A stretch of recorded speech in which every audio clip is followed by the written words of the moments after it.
করেন না। তবে পৃথিবীতে আসার পর শুরু হয় ভেদাভেদ, দেশ, জাতি, পরিবার, ধর্মকর্ম, আরও কত কি। কে কতটা সাকসেসফুল, কে কতটা সফল, সেটা তার কাজ, পরিশ্রম ও অভ্যাসের উপরে ডিপেন্ড করে। আমাদের পৃথিবীতে এমন কিছু মানুষ আছে যারা শুধুমাত্র তাদের নিজেদের চেষ্টা, পরিশ্রম, বুদ্ধি আর এমন কিছু পাওয়ারফুল রুলস মেনে চলেছে যার কারণে নিজ জীবনে আজ তারা সাকসেসফুল, জিরো থেকে আজ তারা হিরো। আর আজ আমি তোমাদেরকে জীবনে সফল হওয়া মানুষদের এমন 6টি পাওয়ারফুল রুলস শিখিয়ে দেব যা হয়তো তোমার জীবনটাই পাল্টে দেবে, জীবনের 99.9% সমস্যার সমাধান করে দেবে। সকলের কাছে তুমি খুবই রেসপেক্টফুল হয়ে উঠবে, বাকি সবার চেয়ে তোমাকে সবচেয়ে বেশি ম্যাচিউর লাগবে, সকলের কাছে তোমার ভ্যালু বেড়ে যাবে, তোমার মধ্যে এমন অ্যাটিটিউড তৈরি হবে যা তোমার সমালোচকদের একদম 12টা বাজিয়ে দেবে। তাই ভিডিওটি স্কিপ না করে মনোযোগ সহকারে দেখতে থাকো। Rules number 1, control your emotion. পৃথিবীতে সকল সাকসেসফুল মানুষের প্রথম শত্রু হচ্ছে ইমোশন। ব্যবসা, রাজনীতি থেকে শুরু করে প্রেম, ভালোবাসা, এই সমস্ত কিছুর নাটের গুরু হচ্ছে ইমোশন। যদি তুমি কারো ইমোশনকে নিজের কন্ট্রোলে নিয়ে আসতে পারো তাহলে ধরে নিতে পারো সেই ব্যক্তিও তোমার কন্ট্রোলেই আছে। কিন্তু ভুলে কখনো তোমার ইমোশনকে অন্য কারো কন্ট্রোলে দেবে না। নিজের ইমোশনকে নিজের কন্ট্রোলে রাখতে শেখো, কারণ যদি তুমি তোমার ইমোশনকে কন্ট্রোলে রাখতে না পারো তাহলে তোমার ইমোশনই তোমাকে কন্ট্রোল করতে শুরু করবে। তাই আবার বলছি, নিজের ইমোশনকে কখনো অন্যের হাতে দেবে না, সবসময় নিজের হাতে রাখবে, নিজে নিয়ন্ত্রণ করবে। আর সেটি করতে না পারলে মানুষ তোমাকে পুতুলের মতো নাচাবে। কিন্তু যখন তুমি নিজের ইমোশনকে কন্ট্রোলে নিয়ে আসবে তখন কারো সুখ, দুঃখ, অভিমান কিংবা অনুযোগের কথা চিন্তা করে তোমাকে দ্বিধাদ্বন্দ্বে ভুগতে হবে না। তখন তুমি সবকিছু আবেগ দিয়ে নয়, বিবেক দিয়ে চিন্তা করবে। তোমার ঠিক কি করা উচিত, কতটুকু করা উচিত, কার জন্য করা উচিত, সেটা তুমি খুব সহজে বুঝে যাবে। কে কি ভাবলো না ভাবলো সেটা নিয়ে না ভেবে তুমি নিজেকে নিয়ে ভাবতে শুরু করবে, যা তোমাকে সাফল্য এনে দেবে। তাই তুমি কি চাও যে তোমার ইমোশন তোমার সাফল্য এনে দিক অথবা সর্বনাশ ডেকে আনুক? যদি তুমি সাফল্যে চেয়ে থাকো তাহলে আজ থেকেই ইমোশনকে কন্ট্রোল করতে শুরু করো। রুলস নাম্বার 2, ট্রাস্ট বা বিশ্বাসের একটা লিমিট রাখা। দেখো, বিশ্বাস করা কিন্তু অন্যায় কিছু না, তবে তুমি যদি কাউকে অন্ধের মতো বিশ্বাস করো তাহলে কিন্তু সেটা অন্যায় না, মহাপাপ। ধরো তুমি কাউকে অন্ধের মতো বিশ্বাস করো, নিজের থেকেও বেশি বিশ্বাস করো, তো কেই বা বলতে পারে যে তার শুধুমাত্র একটি মিথ্যাকে বিশ্বাস করার কারণে তুমি এক বিরাট ফাঁদে পড়ে যাবে না বা বিরাট এক চক্রের সম্মুখীন হবে না? একবার পুরনো ইতিহাসগুলোকেই মনে করে দেখো তো, এই বাংলা কেন ইংরেজদের কাছে পরাধীন হয়েছিল, কেনই বা শেষনবাব সিরাজউদ্দৌলার পতন হয়েছিল? এই সবকিছুর মূলে রয়েছে বিশ্বাস। নবাবের সাথে বিশ্বাসঘাতকতা কে বা কারা করেছিল? তার কাছে লোকেরাই। কাউকে অতিরিক্ত মাত্রায় বিশ্বাস করলে তোমার মধ্যে কোনো গোপনীয়তাই থাকবে না, তোমার পরিকল্পনার গোপন সূত্রগুলো অন্যরা জেনে যাবে। এক কথায় তোমার প্রাণভোমরা তাদের হাতে থাকবে, সে তোমার আত্মীয় হোক, বন্ধু, ব্যবসায়িক পার্টনার কিংবা সহপাঠী। তাই কাউকে বিশ্বাস করার আগে দুইবার ভেবে দেখো যে আসলে কি তারা সেই বিশ্বাসের যোগ্য। বিশ্বাসের একটা লিমিট রাখো, ভুলেও কখনো কাউকে অন্ধবিশ্বাস করবে না, কারণ এই অন্ধবিশ্বাসই তোমাকে শেষ করে দেবে। তাই নিজেকে বিশ্বাস করতে শেখো, আত্মবিশ্বাসী হতে শেখো, কারণ আত্মবিশ্বাসী সবচেয়ে বড় শক্তিশালী জিনিস।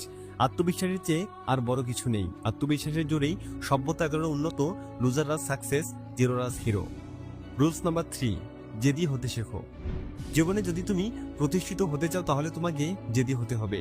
সূর্যের আশেপাশে যেমন কেউ ঘেঁষতে পারে না, তোমার জেদও ঠিক তেমনটাই হওয়া চাই, যেন কেউ সেটিকে ছুঁয়ে দেখার চেষ্টা না করে, সেটিকে ঠান্ডা করার কথা যেন কেউ কল্পনাতে না আনে। জীবনে যদি কিছু হতে চাও, কিছু করতে চাও, কিছু পেতে চাও, তাহলে সবার আগে তোমার চাই জেদ। যেটা চাই সেটা তো চাই, আমার লাগবে মানে আমার এটাই লাগবে, আমাকে হতে হবে মানে আমাকে এটা হতেই হবে। এমন জেদ যদি তোমার না থাকে তাহলে আজকের পৃথিবীতে তুমি কিছুই না। আজকের দুনিয়ায় তোমাকে দমিয়ে দেওয়ার মতো অনেকেই আছে, তোমাকে শান্ত রাখার মতো অনেকেই আছে, তোমার ইচ্ছা শক্তিকে নষ্ট করার মতো অনেকেই আছে, কিন্তু নেই তোমাকে শক্তিশালী করার মতো একটি মানুষও, নেই তোমাকে আত্মবিশ্বাসী হওয়া শেখানোর মতো কেউ, তোমার শিরায় শিরায় আগুন জ্বালানোর মতো আর কেউই নেই। তাই আজই নিজের মধ্যে এমন এক জেদ তৈরি করো যে আমি আমার লক্ষ্যে পৌঁছানোর আগ পর্যন্ত থেমে যাব না। আর যে বা যারা আমার সামনে বাধা হয়ে দাঁড়াবে আমি তাদের ধ্বংস করে ফেলবো, আমি তাদের তছনছ করে ফেলবো। আমার সামনে বাধা হয়ে থাকা পাহাড়কেও আমি গুড়িয়ে ফেলবো, মহাকাশে উঠতে থাকা সব বাধা বিপত্তিকে আমি টেনে হেঁচড়ে মাটিতে নামিয়ে আনবো। রুলস নাম্বার 4, আত্মনির্ভরশীল হও এবং অন্যের উপরে ভরসা করা ছাড়ো। ধরো তোমার খুব কাছের কেউ আছে যাদের উপরে তুমি নির্ভরশীল, যারা তোমাকে ভালোবেসে তোমার গুরুত্বপূর্ণ কাজগুলো করে দেয়, তাদের উপর তুমি এখন পুরোপুরি নির্ভরশীল, তাদের ছাড়া যেন তোমার চলেই না। আর যাদের উপর তুমি নির্ভরশীল, যাদের ভরসায় তুমি আছো, তারা যখন সেটি জেনে যাবে আসল খেলা তো তখনই শুরু হবে। তাদের মনে হতে থাকবে তাদের ছাড়া তুমি অচল, তাদের ছাড়া তুমি কিছুই না, রক্তে মাংসে গড়া এক অক্ষম পদার্থ মাত্র, যার অস্তিত্ব তাদের কারণেই টিকে আছে।